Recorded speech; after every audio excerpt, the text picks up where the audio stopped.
Olá e bem-vindos! Hoje vamos mergulhar numa história daquelas. A história de como se pode construir uma estratégia de investimento mesmo sólida depois de começar, bem, da pior maneira possível. Comecei literalmente pelo fim. É uma frase forte, não é? Mas é precisamente este o ponto de partida. É admitir que se construiu a casa pelo telhado, sem qualquer fundação. E é esse reconhecimento que lança toda a jornada de reconstrução que vamos explorar hoje. Mas antes de avançarmos, uma nota super importante. Isto que vamos ver é uma experiência pessoal, um percurso individual. Não é de todo um manual de instruções. A ideia é que sirva de inspiração, mas lembrem-se sempre de fazer a vossa própria pesquisa. Então, onde é que esta história toda começou? Bem, começou numa armadilha em que muitos de nós já caímos. O famoso FOMO, o Fear of Missing Out. Aquela sensação de que estamos a perder uma oportunidade única de ver toda a gente a ganhar dinheiro e nós não. É um rastilho para decisões impulsivas. E essa abordagem inicial, claro, foi pura especulação. Foi correr atrás de dinheiro rápido, com base na emoção do momento. É o completo oposto de um investimento a sério que é pensado, estratégico e com visão de longo prazo. De um lado é quase como jogar no casino, do outro é como plantar e cuidar de um jardim para colher os frutos mais tarde. E a especulação, claro, levou ao inevitável batismo de fogo, que foi entrar no mercado no pico da euforia, comprar quando tudo estava em alta, sem perceber nada de ciclos de mercado. O resultado? Perdas enormes quando a maré virou. É um erro clássico que dói, mas que neste caso foi o grande catalisador para uma mudança radical. E é aqui que a história se torna realmente interessante. Depois de uma perda daquelas, há dois caminhos. Ou se entra em pânico e se desiste para sempre, ou se fica com curiosidade para perceber o raio é que aconteceu. A escolha que foi feita aqui foi o grande ponto de viragem de toda esta história. E por que é que foi possível trocar o pânico pela curiosidade? Por um motivo absolutamente fundamental. O dinheiro que foi investido e perdido não era essencial para o dia-a-dia. Não era o dinheiro da renda ou do supermercado. Essa pequena almofada de segurança foi que permitiu que o medo desse lugar ao estudo. E esta linha do tempo mostra bem essa transformação. Começa com uma compra por impulso, por FOMO.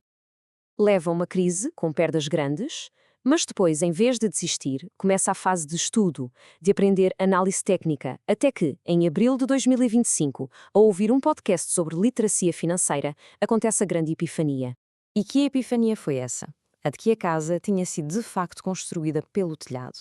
Portanto, era preciso deitar tudo abaixo e começar do zero. E o primeiro passo, o mais básico de todos, foi o de limpar as gorduras financeiras. E esta reconstrução seguiu 4 passos muito lógicos. Primeiro, criar um orçamento detalhado para saber exatamente para onde ia cada cêntimo. Segundo, cortar as tais gorduras, ou seja, todas as despesas que não eram essenciais. Terceiro, liquidar todas as dívidas para começar de uma folha em branco. E, finalmente, o passo crucial, construir um fundo de emergência. A segurança primeiro, antes sequer de pensar em voltar a investir.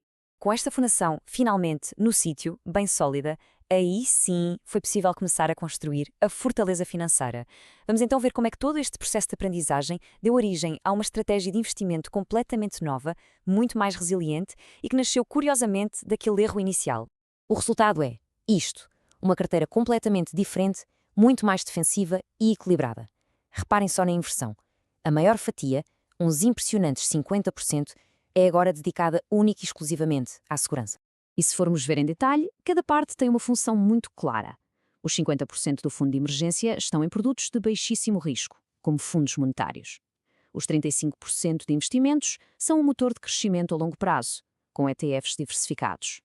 Depois temos 10% de fundo de caixa, a chamada pólvora seca, para aproveitar oportunidades. E o cripto? Reduzido a 5%, uma posição pequena, controlada, de alto risco. Agora atenção, porque este ponto é mesmo muito importante. A diferença entre o fundo de emergência e o fundo de caixa. O fundo de emergência é sagrado. É a rede de segurança para os imprevistos da vida e não se mexe nele. Já o fundo de caixa é uma ferramenta estratégica. É tal pólvora seca que fica ali, à espera, pronta a ser usada para comprar bons ativos quando os mercados estão em baixo. E o que é que guia toda esta jornada e esta nova forma de estar nos mercados? É um mantra que parece simples, mas que é incrivelmente poderoso. Insistência, persistência e alguma inteligência. E vamos só olhar com atenção para a palavra inteligência aqui. Não se trata de ser um gênio, de ter um dom. A verdadeira inteligência financeira, segundo esta visão, É algo muito mais simples e humilde. É o compromisso de nunca, mas mesmo nunca, parar de estudar e de aprender. É um processo que não tem fim. E esta história, que transforma um erro gigante numa estratégia de sucesso, deixa-nos com esta reflexão final. O estudo nunca acaba. O bem-estar financeiro não é um sítio onde se chega, é um caminho de aprendizagem contínua.